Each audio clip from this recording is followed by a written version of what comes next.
നമസ്കാരം. ലൈക്ക് ലൈവിലേക്ക് എല്ലാവർക്കും സ്വാഗതം. പൂമുഖം ആരംഭിക്കുകയാണ്. നമ്മോടൊപ്പം അതിഥിയായി ഡോക്ടർ കെ മുരളീധരൻ നായരുണ്ട്. അദ്ദേഹം വാസ്തു ആചാര്യൻ, വാസ്തുശാസ്ത്ര വിജ്ഞാനപീഠം പ്രസിഡന്റ്, അതിനുപരി തിരുവിതാംകൂർ ദേവസ്വം ബോർഡിൻ്റെ സ്ഥപതി കൂടെയാണ്. നമസ്കാരം സാർ. നമസ്കാരം. ഇന്നിപ്പോൾ സാറിൻ്റെ ഡിപ്പാർട്ട്മെൻറ്റുമായി ബന്ധപ്പെട്ട ഒരു ചോദ്യമാണ് വന്നിട്ടുള്ളത്. കാരണം അദ്ദേഹം വളരെ ഒരു അസ്വസ്ഥമായിട്ട് തന്നെയാണ് അദ്ദേഹം ചോദ്യം ചോദിച്ചിരിക്കുന്നത്. അദ്ദേഹം തൃശ്ശൂരാണ് താമസിക്കുന്നത്. അദ്ദേഹത്തിൻ്റെ പേര് പറയില്ലെന്നും കൂടെ പറഞ്ഞിട്ടുണ്ട്, അതുകൊണ്ടാണ് ഇതിൽ പറയാത്തത്. തൃശ്ശൂരാണെന്ന് മാത്രമാണ് പറയുന്നത്. കാരണം അദ്ദേഹം ഇപ്പോൾ ഒരു അക്കിടി പറ്റിയിരിക്കുന്നതുകൊണ്ടാണ് അങ്ങനെ പറഞ്ഞെന്ന് തോന്നുന്നു. അപ്പോൾ അദ്ദേഹം ചോദിച്ച ക്ഷേത്രവുമായി ബന്ധപ്പെട്ട കാര്യമാണ്. അദ്ദേഹത്തിൻ്റെ വീട്ടിൽ കാർപോർച്ച് പോലെ വീടിനോട് ചേർന്ന് ഒരു ക്ഷേത്രം അദ്ദേഹം നിർമ്മിച്ച് ആരാധനയൊക്കെ നടത്തി വരും. ക്ഷേത്രം എന്ന് പറഞ്ഞാൽ ശ്രീകോവിലുണ്ട്, പടിയുണ്ട്, മുൻവാതിലൊക്കെ ഉണ്ട് എന്നാണ് അദ്ദേഹം പറയുന്നത്. വീടിനകത്ത് വീടിൻ്റെ ഒരേ ചുവരിലാണ് എന്നാണ് പറയുന്നത്. ചുവരിനോട് ചേർന്ന് വെച്ചിട്ട് അതിൽ ശ്രീകോവിലിൻ്റെ രൂപം അതുപോലെ പടിയും ഒക്കെ ഉണ്ട്. അതുപോലെ തന്നെ നിത്യേന പൂജകളൊക്കെ നടത്തുന്നുണ്ട്. പക്ഷേ ഇപ്പോൾ അദ്ദേഹത്തിന് ആ വീട്ടിൽ വലിയ രീതിയിലുള്ള അസ്വസ്ഥതയും കാര്യങ്ങളൊക്കെ ഉണ്ട്. കാരണം ഈ പൂജ നടക്കുന്ന പോലെ പുറത്തുനിന്നൊക്കെ ആളുകൾ വരുന്നുണ്ടെന്നാണ് പറയുന്നത്. പല ദിവസങ്ങളിലൊക്കെ പുറത്തുനിന്നൊക്കെ വരുന്നുണ്ട്. നമ്മൾ പലയിടത്തും ഇതുപോലെ കണ്ടിട്ടുണ്ട്. വീടിനോട് ചേർന്ന പല ക്ഷേത്രങ്ങളും അവിടെ എന്താ പറയുക പ്രശ്നവിധികളൊക്കെ പറയുന്ന ക്ഷേത്രങ്ങളൊക്കെ കണ്ടിട്ടുണ്ട്. വീട്ടിൽ തന്നെയാണ് ഒറ്റ കോമ്പൗണ്ടിനകത്ത് ഒരു ചുമരിലോട് ചേർന്ന് ഒരു സൈഡിലായിട്ടൊക്കെ വെച്ചിട്ടുണ്ട്. അപ്പോൾ അത് ഏതെങ്കിലും തരത്തിൽ ക്ഷേത്ര ആചാരപരമായിട്ട് അല്ലെങ്കിൽ ക്ഷേത്രത്തിൻ്റെ വാസ്തുപരമായിട്ട് നോക്കുമ്പോൾ ഇത്തരത്തിലുള്ള രീതിയിൽ ക്ഷേത്രം വീടിനോട് ചേർന്ന് വെച്ചുകൊണ്ട് ഒരു ചുമരിൽ തന്നെ ചെയ്തു പോകുന്നതിൽ എന്തെങ്കിലും ബുദ്ധിമുട്ടുണ്ടോ എന്നുള്ളതാണ്.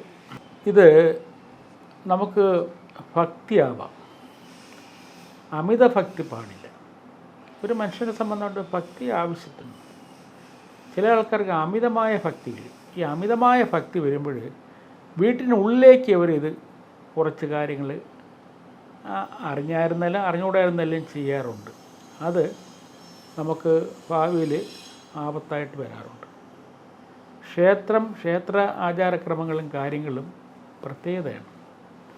റെസിഡൻസ് പർപ്പസ്, അതൊരു ഫാമിലി താമസിക്കുന്നത് പിന്നെ ഭാര്യയും കുട്ടികളും എല്ലാം കൂടെ കലർന്ന ഒരു ജീവിതമാണ്. അതിൽ ഒരു ശരിക്കും പറഞ്ഞാൽ സ്ത്രീകളും കുട്ടികളും പുരുഷന്മാരും എല്ലാം അതിൽ കുറേ നെഗറ്റീവ് എനർജി സ്വാഭാവികമായിട്ടുണ്ട്. സ്ത്രീകളൊക്കെ വസിക്കുന്നതുകൊണ്ട് കുറേ നെഗറ്റീവ് എനർജി സ്വാഭാവികമായിട്ടും ഉണ്ടാകും. അതാണ് പറയുന്നത് 40-60 അതിന് കണക്കെടുക്കുന്നത്. 40 നമുക്ക് നെഗറ്റീവായിട്ട് 60 പോസിറ്റീവായിട്ട് തുടങ്ങും. ഒരു വീടിൻ്റെ സംബന്ധത്തിൽ അങ്ങനെ കണക്കെടുക്കും. അതാണ് എപ്പോഴും പറയുന്നത്, ഒരു ക്ഷേത്രത്തെ സംബന്ധിച്ച് 100% പോസിറ്റീവ് എനർജി ഉണ്ടായിരിക്കണം.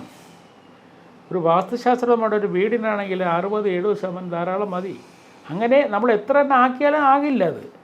കാരണം വീടിനകത്ത് എടുക്കുന്നത് അങ്ങനെയാണ്. കുട്ടികളും സ്ത്രീകളും കാര്യങ്ങളെല്ലാം അത് അത്രേ കിട്ടുള്ളൂ. എന്നാൽ ഒരു ക്ഷേത്രം അതല്ല.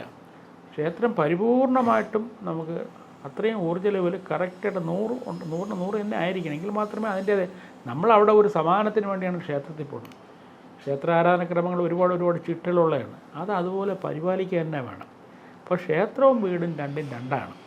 അപ്പോൾ ഒരു ഫാമിലിയായിട്ട് കഴിയുന്ന ഒരു വീടിനകത്ത് ക്ഷേത്രത്തിന് സമാനമായ രീതിയിലുള്ള അതിൻ്റെ നിയമങ്ങളെ ഉൾക്കൊള്ളിച്ചുകൊണ്ട് ഒരു ശ്രീകോവിൽ ഒരു വീടിനകത്ത് പണിഞ്ഞാൽ അത് അതിൻ്റെ ആ വീടിൻ്റെ സന്തുലനാവസ്ഥയെ ബാധിക്കും.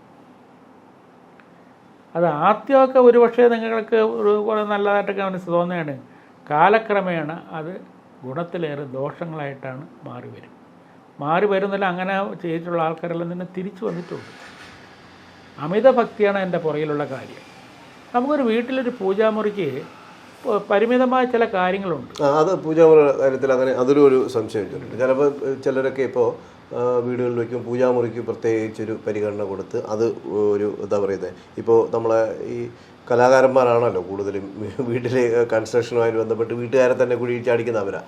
അവർ അമ്പലത്തിലെ ശ്രീകോവിൽ എങ്ങനെയാണോ അതുപോലെ വീടിനകത്ത് പൂജാമുറി ചെയ്തിരിക്കുന്ന ഒരു വീട് ഞാൻ കണ്ടിരുന്നു.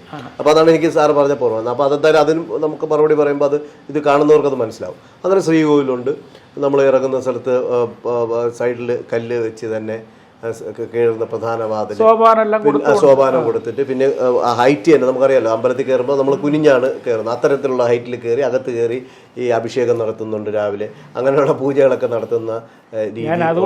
അതെങ്ങനെയാണ് അത് ഈ വാസ്തുപരമായിട്ട് ക്ഷേത്രത്തിലേക്കാണ് ഞാൻ വന്നത്. ഒരിക്കലും തന്നെ ക്ഷേത്രത്തിന് സമാനമായ രീതിയിൽ ഒരിക്കലും തന്നെ വീടിനകത്ത് ആ നിർമ്മാണം ചെയ്യരുത്. വീട്ടിൽ പൂജാമുറി എന്ന് വെച്ചെന്നാൽ നമുക്ക് വീട്ടിനകത്ത്, അതാണ് ഗ്രഹാന്തരീക്ഷം എന്ന ഒരു വാക്കിനകത്തുണ്ട്. ഗ്രഹാന്തരീക്ഷമനുസരിച്ചാണ് വീട്ടിലെ പൂജാമുറി. നമുക്ക് പൂജാമുറി ചെയ്യാനുള്ള സൗകര്യമൊന്നും ഇല്ലെങ്കിൽ ആൾക്കാർക്ക് ഒരു സ്റ്റാൻഡ് വെച്ചിട്ട് അത്യാവശ്യം മഹാഗണപതി അല്ലെങ്കിൽ അമ്മ ദേവി ഇങ്ങനെ അത്യാവശ്യം ഹിന്ദുപരമായിട്ടുള്ള പ്രധാനപ്പെട്ട ദേവന്മാരെയും ദേവിമാരെ വെച്ച് ആരാധിക്കുന്ന ഒരു കുഴപ്പമില്ല, വിളക്കെത്തിച്ചാൽ മതി, അതും പൂജാമുറിക്ക് പവർ കിട്ടും. സമ്പത്തുള്ളവർക്കാണ് പൂജാമുറി പരിപാലിക്കുക എന്ന് പറയും. ശ്രീകോവിൽ സമാന്തരമായ പൂജാമുറി ഒരു വീടിനകത്ത് ഒരിക്കലും നല്ലതല്ല. പിന്നെ വേറൊരു കാര്യം കൂടി പറഞ്ഞുതരാം. ഒരു സന്യാസി വരുന്നതാണ്, ഞാനാണ്, ആശ്രമമാണ്, വേറെ ആരുമില്ല, അങ്ങനെയൊക്കെ ഏകാന്തമായിട്ടുള്ള ജീവിതത്തിലാണെങ്കിൽ അത് അങ്ങനെ ആണെങ്കിൽ ആയിക്കോട്ടെ. അല്ലാതെ ഞാൻ പറയും ഫാമിലിയായിട്ട് കഴിയുന്നവർക്ക് ഒരിക്കലും പറ്റിയതല്ല. അതുകൊണ്ടാണ് പണ്ട് കാലത്ത് തെക്കത് വീടിൻ്റെ പണ്ടത് കാലത്ത് 4 കെട്ട് 8 കെട്ടുള്ള സ്ഥലങ്ങളിൽ അറിയാമല്ലോ, വീടൊക്കെ വയ്ക്കുമ്പോഴുണ്ട് അതിൻ്റെ തെക്ക് ഭാഗത്ത് തെക്ക് എന്ന് പറഞ്ഞത് പ്രത്യേകമായിട്ടൊരു ദേവനെ ദേവിയായിട്ട് അവർ ആരാധിച്ച് കഴിയുന്നുണ്ട്. പല ഭാവങ്ങളിലും പിന്നെ നമുക്ക് ഉണ്ട്. പിന്നെ ഓരോ പേരിലാണ്, ഓരോ പേര് ഞാൻ എടുത്ത് പറയുന്നില്ല. അപ്പോൾ അത് വേറെ ഇത് വേറെ. അല്ലാതെ നമ്മുടെ ഒരു വീടിനകത്ത് നമുക്ക് ഒരിക്കലും തന്നെ ഒരു അമ്പലത്തിന് സമാനമായ കാര്യങ്ങൾ ചെയ്ത് വയ്ക്കുന്നത് നല്ലതല്ല. അതങ്ങനെ ചെയ്ത് വച്ചാൽ പോലും കുറച്ച് ദിവസം കഴിയുമ്പോൾ ഇവർക്ക് തന്നെ അത് പാരയായിട്ട് വരും.